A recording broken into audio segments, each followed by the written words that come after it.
Now, for college football, I gave them my ratings yesterday. I said, let's have Ohio State at number 1. The Buckeyes, who are hosting College Game Day this weekend that we will be at, who we are giving away 8 Primo tickets or a suite if it's available for the Big Ten Championship game at Lucas Oil Stadium, and $1,000 spending cash for the boys. I owe you a suite if you have the best poster at College Game Day on ESPN this Saturday. If it makes the air, it has to have hashtag for the brand on it to know that you're entered into the contest. The boys will be watching at home and judging. They will then relay the message to Zito or Foxy, who will go find the person that won, get the information, make sure you're all taken care of. Bingo. $1,000 cash, suite at the Big Ten Championship in Indianapolis, and a chance to make a lot of people laugh on the internet and on television. Have a good sign, have a great sign. Just use hashtag for the brand on your sign so we know that's for us. Now, I had Ohio State at number 1 yesterday. I had LSU at number 2, strictly because LSU gave up 614 yards to Ole Miss. 614 yards they gave up to a team that has won 3 or 4 games. Right. That's a lot of yards. So if your defense can give up that many yards, now granted, could have a bad week, could have had an off week, but we're supposed to rank these how we see them. I don't think Ohio State's defense is going to give up 614 yards against an Ole Miss or somebody else like that. I think Justin Fields is just as good as Burrow, although I believe Burrow is the Heisman winner because of what he's been able to do with LSU. I think Chase Young coming back is a different animal. I think Ohio State should have been number 1. The College Football Playoff Committee had LSU at number 1. Correct. They had Ohio State at number 2. And then the 3 and 4, we had the same, Clemson at 3, Georgia at 4. Now, after I started thinking about this, Clemson should be at 3. Anyways, they're the reigning, defending, undisputed national champion of college football. Did they look impressive to start this whole thing out? No. They had a close game against North Carolina. Mac Brown's back, got the boys going hard. Sam Howell, quarterback down there, very talented freshman. I think North Carolina is going to be good for the long haul, but Clemson having a close battle with them, it comes down to a 2-point play, basically, is what everybody remembers about this Clemson season. Even if they win by 90, people are going to be like, yeah, but early they were close with North Carolina. So Clemson's going to be in the Final Four. You just don't know where it's going to be. Have to be. Have to be in there. UGA at 4. I got a lot of people criticizing me for UGA at 4, and I assume the College Football Playoff Committee is getting a lot of people criticizing them for them at 4. They lost to South Carolina. Now, granted, that was weeks ago, and their team has gotten hotter and better and all that stuff. They lost to South Carolina. That's their one loss. Alabama, who's at number 5 now in the College Football Playoff Committee's rankings, is their only losses against the number 1 team the College Football Playoff Committee has, LSU.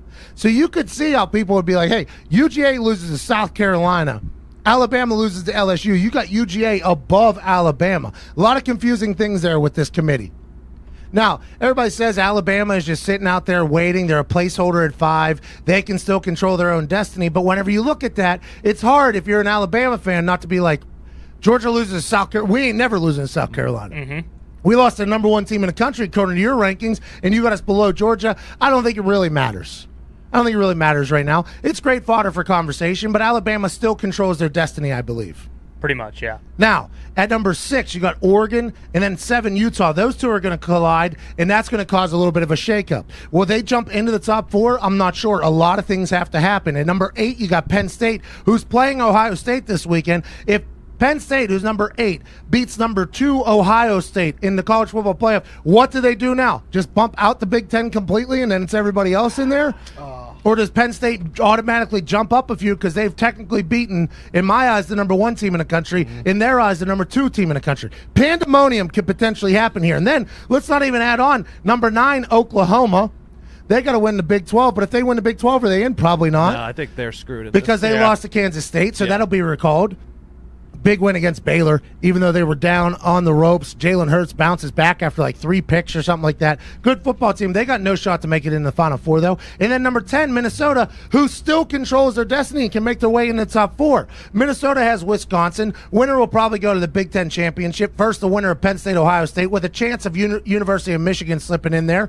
But if Minnesota wins out, goes to the Big Ten Championship, beats Ohio State or Penn State, they slip into the top 4. What happens to Alabama or Georgia then at that point?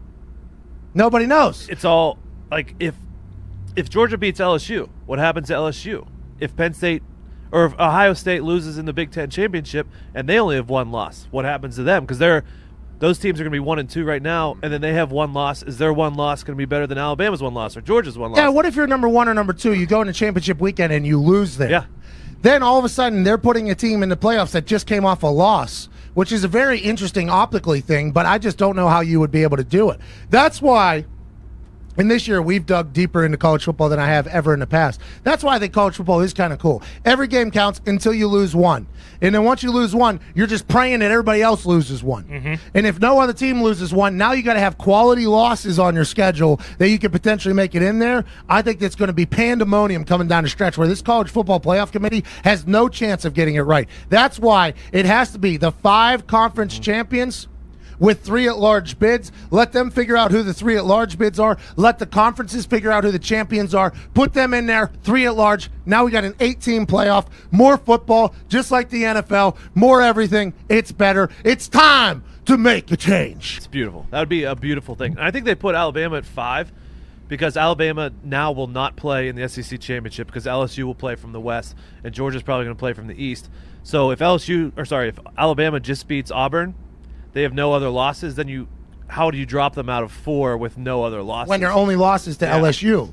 That's the big I think it problem. gives them some wiggle room if they put them at 5. And then Oregon's at 6 over Utah, and the head of the College Football Playoff Committee is the Oregon athletic director or Oregon president? Athletic director. And they say anytime Oregon comes up in conversation, he leaves the room. Well, why is the head of a committee leaving the room for any conversation? I understand that you got your hand in a cookie jar there, but there's a reason you're the head of the committee. You're supposed to be able to separate yourself from that type of thing. Automatically, they know that he could be biased, which means everybody else in the room could be biased, which really makes me question the whole damn process. Well, and it reinforces what they think about the SEC because Oregon's only loss was to Auburn, who week 1. Yeah, exactly. Week 1, who they're good, but they're not great. They're not in the top 12, but that is a good enough loss in the committee's eyes that if they win the Pac-12, there's a good chance they're going to get in. And Oregon led that entire game, and then Auburn had that incredible comeback. Is week 1 loss less than a week 12 loss? I would assume it is less than, because that's like Georgia, right? Georgia lost to South Carolina a month and a half ago or whatever.